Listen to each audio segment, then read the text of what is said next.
Ok, du coup, on se retrouve pour le facecam de l'épisode 3 de la série Road to IPF World. Donc cet épisode 3 va va comporter plusieurs semaines. Donc il y aura les 2 semaines de pivot et les 2 premières semaines de bloc. Donc ça fera 4 semaines en tout. Donc on va commencer les choses dans l'ordre. Pour commencer, première semaine de pivot, c'est simple, j'ai fait mon SBD. Et je suis parti directement en pivot. Donc en gros j'ai eu 1 semaine et 6 jours de pivot parce que je savais que la semaine 4 ça aurait été difficilement possible de faire mieux que la semaine 3 parce que je m'étais vraiment bien donné sur la semaine 3 et que j'avais commencé à avoir des douleurs au dos. Du coup je me suis dit ok, je pars directement en deload et je vais prendre un petit peu plus de temps pour pouvoir tout simplement aller mieux sur le bloc d'après. Donc voilà, je suis parti en deload. Première semaine c'était vraiment tranquille comme j'avais déjà fait un SBD, donc il n'y a vraiment pas grand chose à dire. Pour ce qui est de la 2e semaine, ça reste aussi un deload, donc évidemment c'est léger. J'ai rien fait de ouf. Si je dis pas de bêtises, j'ai fait un top 7 en série de 5 et je me souviens même plus exactement du nombre auquel poids je l'ai fait. Je crois que c'était dans les environs de 260 au squat et j'ai fait des séries à 300 ou 320 au terre. Donc voilà, vraiment rien de fou. Et directement après, on recommence un nouveau bloc qui a commencé extrêmement bien. Donc première semaine du bloc, je fais 8,70, 5 de total si je dis pas de bêtises, avec un squat à du coup 300, un bench à 210 et un terre à 360,5. Donc pour une première semaine, vraiment incroyable. Je m'attendais vraiment pas à être aussi bien, surtout au niveau du terre.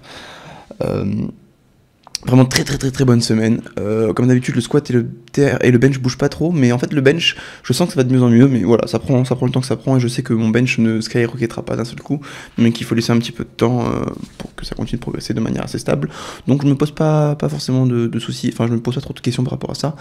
En revanche, par rapport au squat, je sais qu'il y avait beaucoup de choses sur lesquelles je devais travailler, notamment le fait de un peu corriger, pas corriger le knee cave en fait. Le problème n'est pas le knee cave, mais le problème c'est qu'en fait je pousse trop avec une jambe et pas assez avec l'autre, donc je poussais trop avec ma jambe gauche, ce qui faisait que mon genou de la jambe gauche rentrait pour compenser le fait que ma jambe droite était un peu feignante, et ça c'est depuis ma sciatique.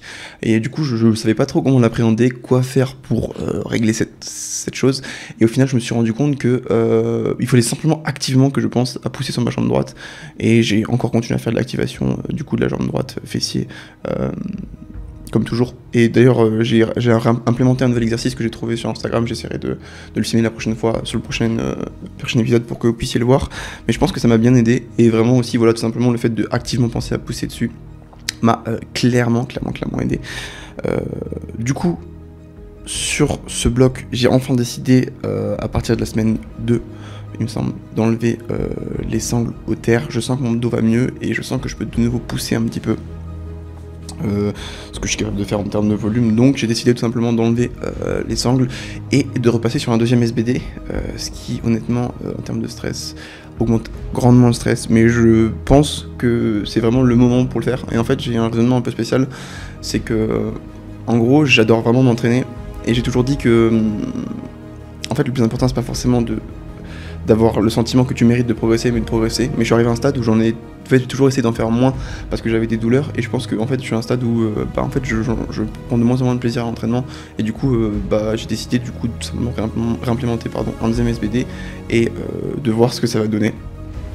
Même si j'ai des douleurs, en fait je prends plus de plaisir à aller au travers de la douleur et au final à m'entraîner plus et à me sentir mieux dans ma peau parce que je m'entraîne plus et parce que je kiffe ça, que l'inverse. Du coup je décide pour l'instant de faire ça, et j'ai une intuition, je pense que c'est le bon choix, surtout que voilà, maintenant j'ai réussi à implémenter quelques cues etc qui font que j'arrive à gérer mes douleurs malgré le fait que le stress augmente, et justement le stress n'a pas l'air d'avoir trop d'impact sur mes douleurs, donc voilà, mon choix a été de remettre du volume, et Inch'Allah, comme on dit, on verra bien comment ça va se passer. Donc voilà pour les premières semaines du bloc. Du coup forcément les perfs sont pas ouf sur les 2 autres semaines parce que j'étais déjà très fatigué par rapport au week-end qu'on a fait Silent Worker pour faire le shooting de la marque etc. Ça m'a vraiment fatigué, et après voilà j'étais un peu dans un mauvais élan, et surtout j'ai décidé de repasser sur 2 SBD, donc forcément le stress a augmenté. Donc là je suis un peu dans une phase où je compense, j'essaye de m'adapter tout doucement à l'augmentation du stress, et donc du coup je douille un petit peu et les performances sont pas exceptionnelles, mais je pense que voilà, d'ici quelques semaines ça va porter ses fruits. Donc j'attends ça impatiemment pour l'épisode 4 du coup qui devrait drop des BAM.